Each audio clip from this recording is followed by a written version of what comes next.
আমরা জানি যে ভাই মাটির ভিতরে অনেক সয় সম্পত্তি থাকে, হোক সে কয়লা হোক সে সোনামতি, কিন্তু এটা কিভাবে বের করা হয় আপনারা কি জানেন? এই স্ক্রিনের মাধ্যমে দেখে নেন। প্রথমে এখানে গ্রেনেড বসানো হয়, তারপর গ্রেনেডের জায়গা বড় বসায়, তারপর এটা বাস্ট করা হয়, তার মাটিগুলো আলগা হয়ে অনেক বড় বড় গাড়ি দিয়ে এটাকে নিয়ে যাওয়া হয়। এই দেখুন, তাই অসাধারণ ভাই মানুষের কি প্রযুক্তি। তাই বলে ভাই এটার জমির অনেক ক্ষতিও হয়।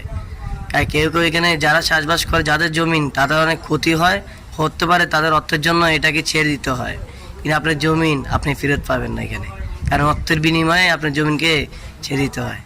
এই দেখে নেন ভাই কত কত বড় বড় আপনার বাস করে হইতেছে।